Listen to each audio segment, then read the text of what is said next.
सुबह last lecture में हमने लाइन इंटीग्रल्स की बात की थी और मैंने आपको बताया था कि लाइन इंटीग्रल्स है क्या उसको इंट्रोड्यूस किया था।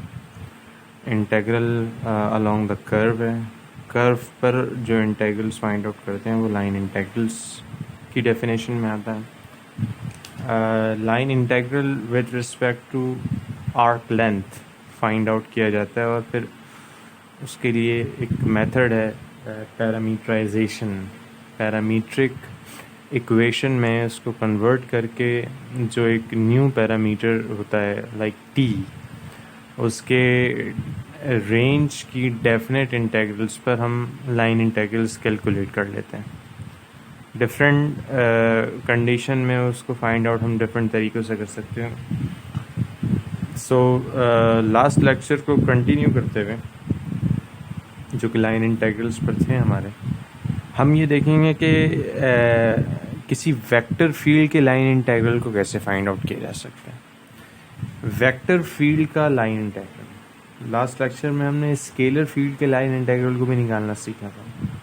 Now we have to find the line integral of vector field. सबसे पहले तो मैं बताऊं कि वेक्टर फील्ड के लाइन इंटीग्रल से हम क्या कुछ हासिल कर सकते हैं। वेक्टर फील्ड के लाइन इंटीग्रल से हम work done house find out कर सकते हैं।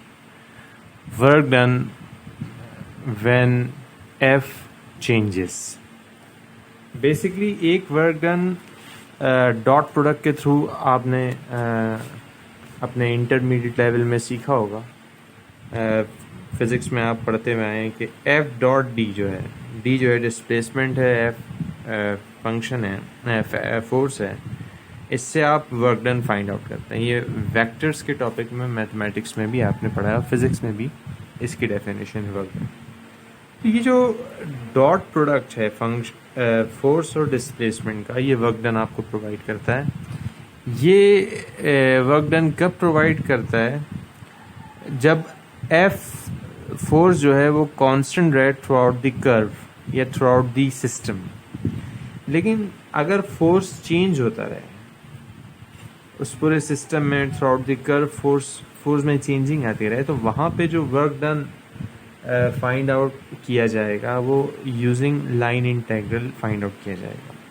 तो इसी टॉपिक को हम डिस्कस करेंगे। So we wish to compute the work done by the force field, और force field एक vector field है।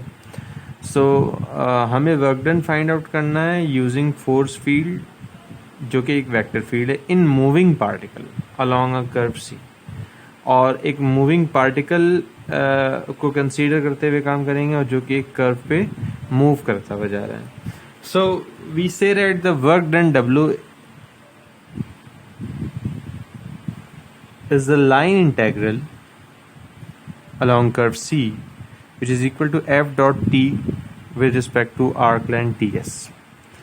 So this is the integral of the dot product of the force function या force vector, जिसे आप vector field कह रहे हैं, जिसे आप force field कह रहे हैं, जबकि t जो है where t is the tangential vector and force changes from particle to particle. Force change होता रहेगा, जबकि टी यहाँ पे क्या है? टी टेंजेंशियल वेक्टर है, टेंजेंट वेक्टर है। लाइक इसको आगे चल के बताया गया कि किस तरह से देख सकते हैं। लाइक टेंजेंट वेक्टर या tangential vector D R by D S के थ्रू फाइंड आउट किया जा सकता है। By definition let F be a continuous vector field defined on a smooth curve C. Smooth curve को हम देख चुके हैं कि क्या चीज़ है। Given by a vector function R of T. R of T एक वेक्टर फंक्शन है where T is in between A and B. T क्या होगा? टी ए और बी के इन बिटवीन होगा। Then the line integral of F along C is, तो line integral of force along the curve C ये क्या हम किस तरह डिफाइन कर सकते हैं? This could be defined as like this.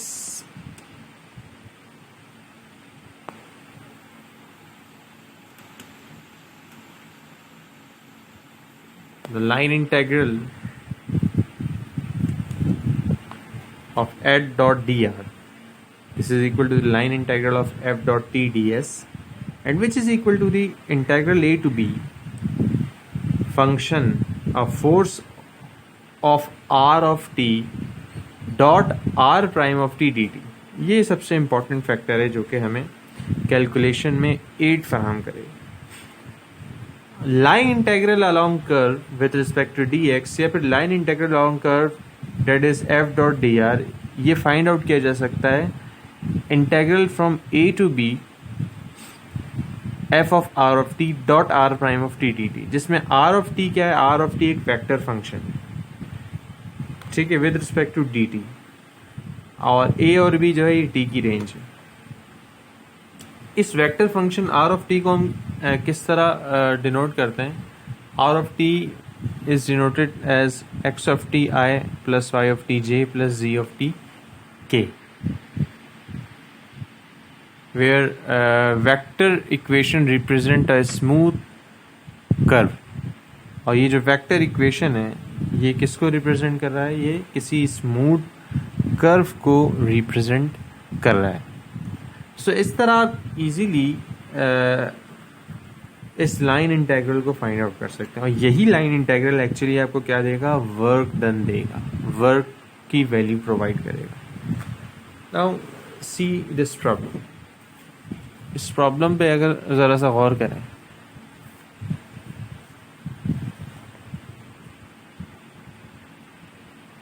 so find the work done by the force field F x comma y is equal to x square I plus x y j in moving a particle along the quarter circle. R of t is equal to cos t I plus sin t j, where t is from 0 to pi by 2. देखें, quarter circle की बात हो रही है. तो curve क्या है? दरअसल क्वार्टर सर्कल है. क्वार्टर सर्कल आप जानते हैं कि अगर आप कोऑर्डिनेट सिस्टम में एक सर्कल डिफाइन करें तो एक क्वाड्रेंट में जो सर्कल का पार्ट होगा वो क्वार्टर सर्कल कहलाएगा, यानी कि fourth part of a circle. अच्छा, यहाँ 0 डिग्री है, यहाँ पाई बाय 2 है.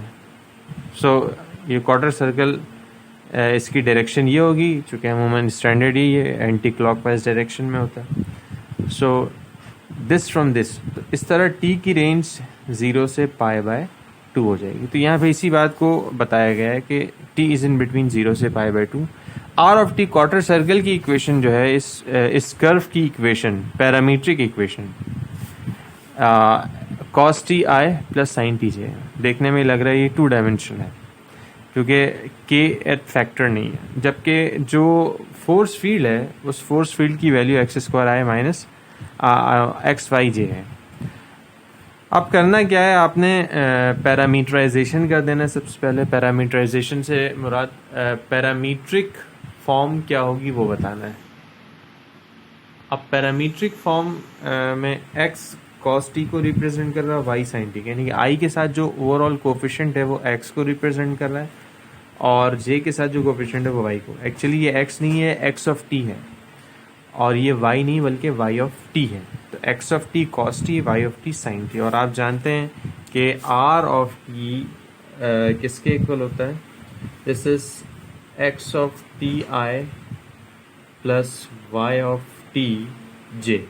और अगर 3 डायमेंशन होता है तो जेड ऑफ टी का फैक्टर भी मौजूद होता है. तो इस तरह इस वेक्टर इक्वेशन में एक्स ऑफ टी और वाई ऑफ टी की वैल्यूज आप निकाल चुके हैं जो कि कॉस टी और साइन टी है. नाउ ये वेक्टर इक्वेशन गिवन है cos T I plus sine T J. इसका डेरिवेटिव लेंगे, आर प्राइम ऑफ टी आ जाएगा minus sine T I plus cos T है. सिंगल डेरिवेटिव है और वेक्टर का डेरिवेटिव आप निकालना जानते हैं. हमने अपने इनिशियल लेक्चर्स में वेक्टर के डेरिवेटिव को निकालना सीखा है. अच्छा, ये एफ है, एफ एक्स कॉमा वाई की फॉर्म में गिवन है. एफ एक्स कॉमा वाई, इसमें बेसिकली एक्स और वाई की जगह एक्स ऑफ टी और वाई ऑफ टी को सब्सटीट्यूट करना है. तो वो जो न्यू फॉर्म आएगी, एफ की जगह X of T, x of x की जगह और वाई की जगह वाई ऑफ टी, जब सब्सटीट्यूट करेंगे तो इसको हम सिंबल के तौर पे रिप्रेजेंट करेंगे F of R of T. ये आर वेक्टर है, इसको बोर्ड या एरो के तौर पे लिखेंगे, ये भी फंक्शन भी वेक्टर है। F of R of T basically क्या है, ये F of X of T comma Y of T, यानी कि एक्स की जगह एक्स ऑफ टी और वाई की जगह वाई ऑफ टी को रिप्लेस कर देना। तो जब कभी ये सिंबल है इसका मतलब हमने ये काम करना है, तो ये एक लाइक सिंबल है। सो ये काम हम यहाँ पे करेंगे। So F of R of T क्या होगा, F of X of T Y of T.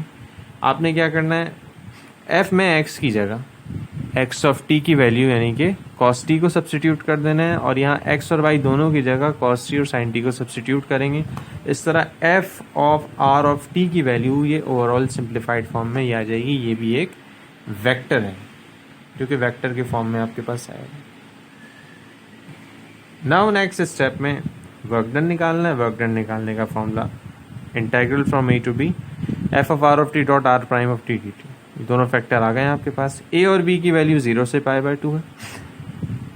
Are F of R of T ये रहा और आर प्राइम ऑफ टी ये, दोनों का डॉट प्रोडक्ट निकालना। आप जानते हैं dot product of two vectors कैसे निकालते हैं, जब वो कॉम्पोनेंट फॉर्म में होता है। ith कॉम्पोनेंट के फैक्टर को मल्टीप्लाई कर देते हैं प्लस jth कॉम्पोनेंट के वेक्टर के साथ। तो यहाँ ith कॉम्पोनेंट का फैक्टर कॉस स्क्वायर है और यहाँ पे माइनस साइन है, तो इसको मल्टीप्लाई करेंगे तो माइनस साइन कॉस स्क्वायर। इसी तरह jth कॉम्पोनेंट के फैक्टर ये, इन दोनों सेम चीज़ें आ गई, इनको ऐड करेंगे ट्वाइस आ जाएगा। 2 को कॉमन निकाला, 0 से पाई बाय 2 इंटीग्रेट किया, cos square T of minus sine of T, चूँकि जब ऐड करेंगे तो माइनस साइन के साथ आएगा। इस तरह इसको इंटीग्रेट कर सकते हैं हम डायरेक्टली बाय पावर में एक ऐड करें, उससे जो डिवाइड करें और लिमिट अप्लाई करके हमारे पास वैल्यू आ जाएगी -2/3। ये आ जाएगा आपके पास overall work done of this function. Similarly हम इस प्रॉब्लम को देख सकते हैं। Evaluate line integral of f dot dr where f is the function xy I plus yzj plus zxk and c is the twisted cubic एक curve है, उसकी parametric functions की वैल्यू, उसके पैरामीट्रिक रिप्रेजेंटेशन जिसे हम पैरामीटराइजेशन कहते हैं। x is equal to t, y is equal to t square and z is equal to t cube, where t is in between 0 and 1। t की value क्या है, t की value 0 और 1 के इन बिटवीन है। ये एक जस्ट सिंपल सी problem है जो कि हमने लास्ट टाइम भी इसी प्रॉब्लम को भी देखा है। अब यहाँ पे एक सिंपल काम आपको ये है कि सारी चीज़ें गिवन है, just f dot D are निकालना है। आप ये जानते हैं कि वर्क डन एक्चुअली जो है ये integral line integral of f dot D R which is equal to the line integral f dot tangential vector with respect to s and which is equal to the a to b f of r of t dot r prime of t dt से इसको हम find out करेंगे। सो ये चीज़ हमारे पास आ जाएगी और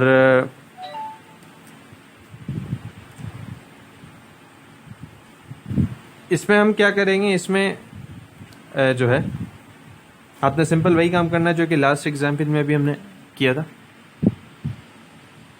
और यहाँ पे क्या करना है, r of t x of T I plus Y of T J plus Z of T के x of T Y of T Z of T की जो वैल्यू है ये सब्सटीट्यूट कर दें, इसका डेरिवेटिव लें। उसके बाद जब इसका डेरिवेटिव लेंगे तो t का डेरिवेटिव बना जाएगा t स्क्वायर 2t आ जाएगा, t क्यूब 3t स्क्वायर आ जाएगा। इस तरह r प्राइम ऑफ t आपके पास आ जाएगा।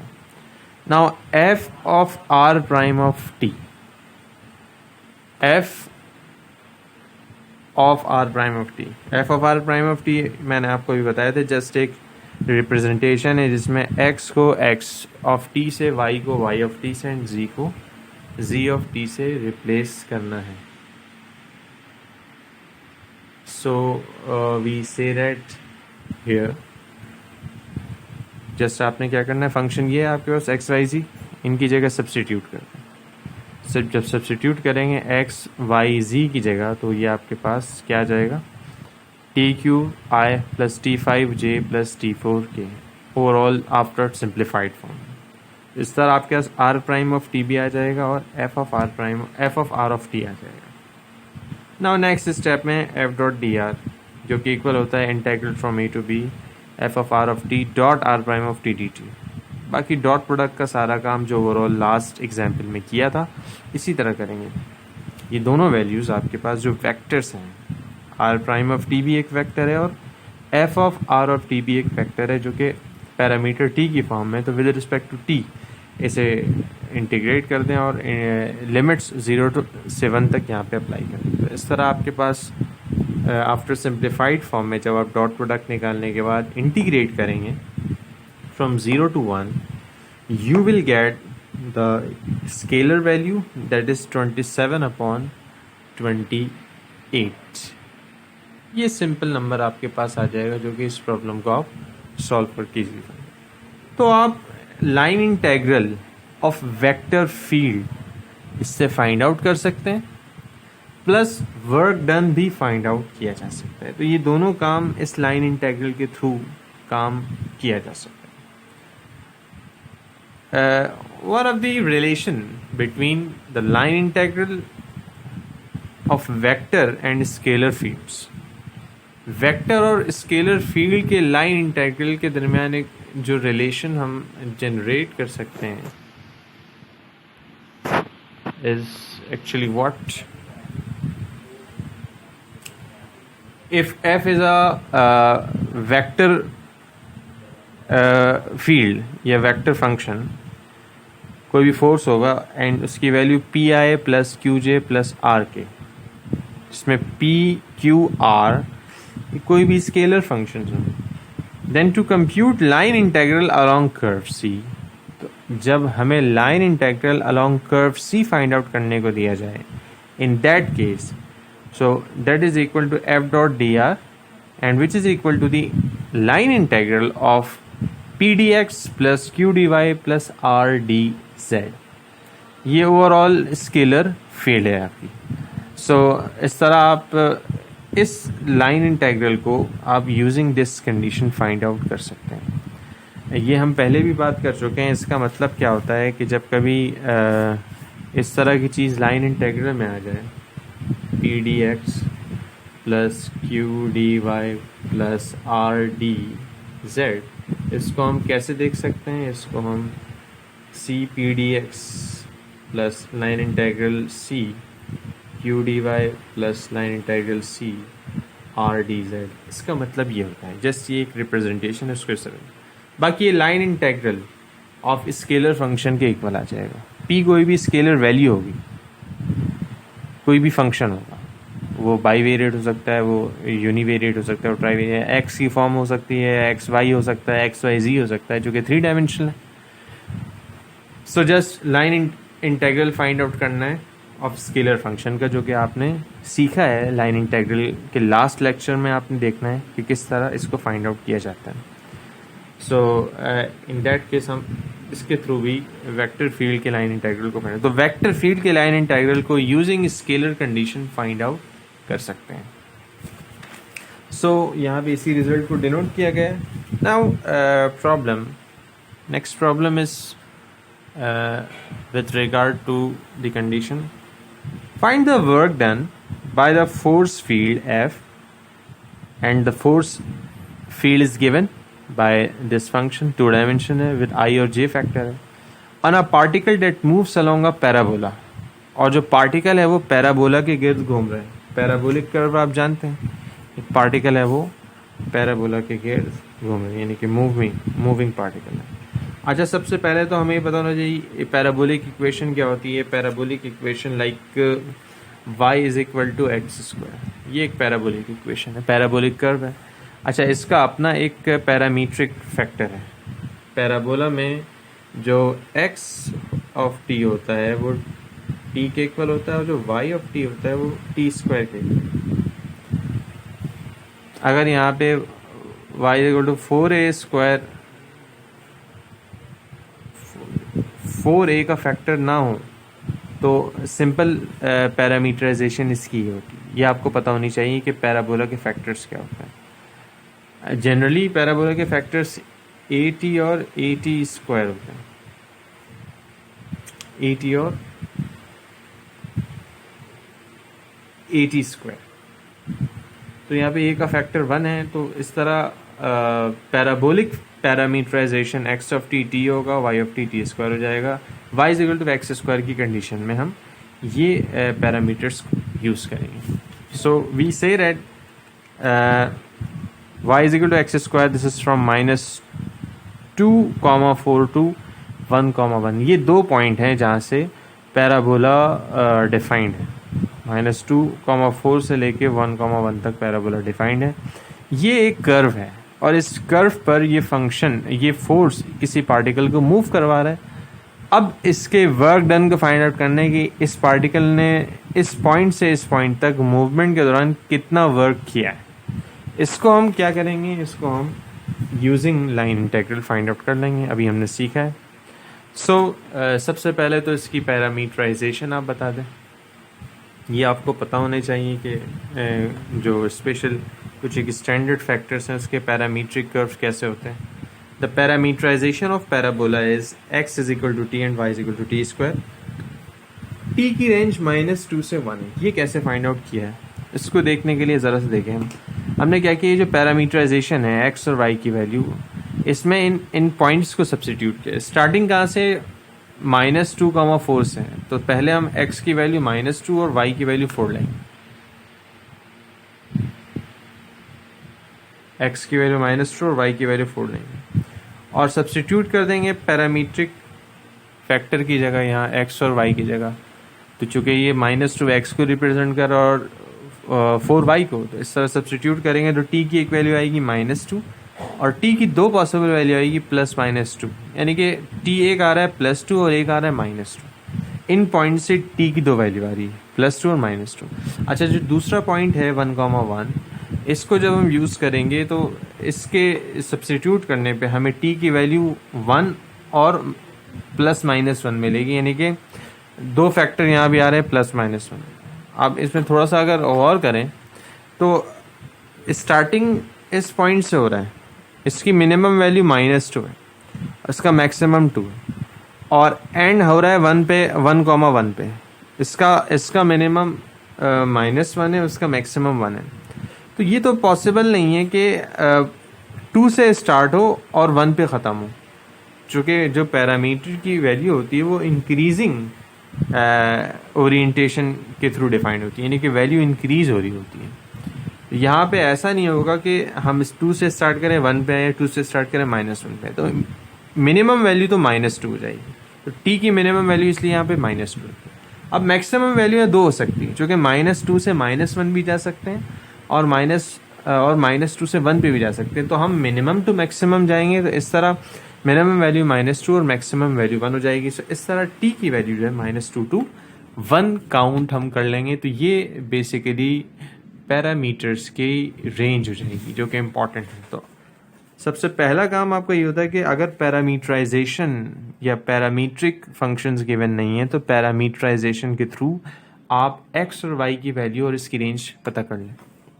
नेक्स्ट स्टेप में बाकी सारा काम उसी तरह करना है। आप x और y की वैल्यू से r ऑफ t डिफाइन करें, r prime of t find out करें और f of r of t जिस तरह लास्ट एग्जाम्पल में हमने देखा था उसको फाइंड आउट कर लें।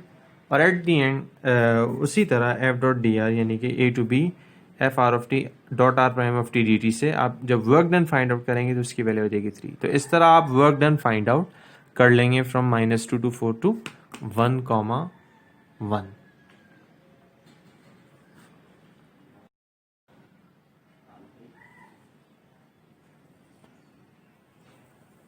बाकी चैनिक प्रॉब्लम्स जो कि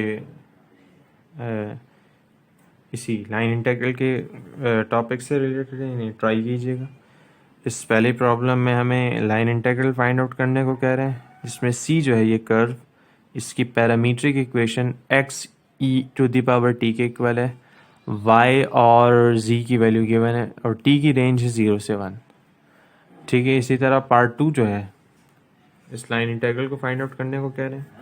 ये वही है जो कि लाइन इंटीग्रल का भी बेसिक मेथड हमने बताया था। इसमें P D X Q D Y and R D Z है। सी जो है ये लाइन सेगमेंट है, स्ट्रेट लाइन है, line segment from 1 1 1 to -3 to 0।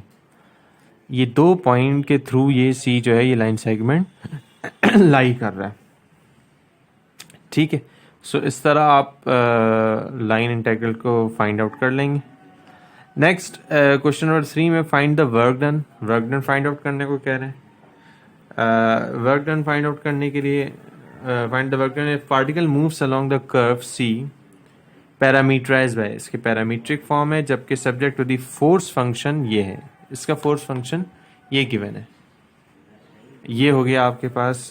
जबकि चौथा सवाल जो है find the work done if the particle moves along a parabola. Last equation में हमने देखा था, लास्ट प्रॉब्लम में, फ्रॉम पॉइंट 0 1 टू 1 1। इसके लिए मैं थोड़ा सा हिंट दे रहा हूँ आपको। असल में parabola y equal to X square है, इसके आप पैरामीट्रिक फैक्टर्स तो फाइंड आउट कर लेंगे, जो कि x is equal to T और y is equal to T square, ये तो हमें पता है। लेकिन इसकी रेंज क्या होगी, आप पॉइंट्स देख लीजिएगा। आप पॉइंट्स आपके पास क्या क्या हो जाएंगे, पॉइंट्स आपके पास 0,02 1,1 होंगे, और इस तरह x की वैल्यू 0 और y की वैल्यू x की वैल्यू 0 और y की वैल्यू 0 0,0 हो जाएगी। x 0 और y 0 यहाँ पे दोनों होंगे, जबकि यहाँ पे जो है x1 y1 हो जाएगा, और इसकी वैल्यू जो है तो हम यहाँ से सब्सटीट्यूट करेंगे। जस्ट क्या करेंगे, x और y की जगह 0 सब्सटीट्यूट करें, t की मिनिमम वैल्यू 0 आ जाएगी। जबकि आप 1 1 सब्सटीट्यूट करेंगे तो t की वैल्यू एक आएगी 1 और दूसरी आएगी -1। तो ओबियस है फर्स्ट पॉइंट 0 0 है, तो इनिशियल पॉइंट जो t का आएगा वो 0 आएगा। अच्छा, टर्मिनल पॉइंट ये खुद ही लॉजिकल डिफाइन है कि 0 से हम -1 की तरफ जाएं, t इंक्रीजिंगली मूव करता है, t से हम 1 की तरफ जाएं, ओबियस है t से हम 1 की तरफ जाएंगे तो 0 से 1 हो जाएगा। इस तरह फिर आप इसकी रेंज फाइंड आउट कर लेंगे, जो कि सिंपल है। सो इन प्रॉब्लम्स को देख लीजिएगा, और इस तरह हम line integral of vector field और वर्क डन को हम फाइंड आउट कर सकते हैं। That's all.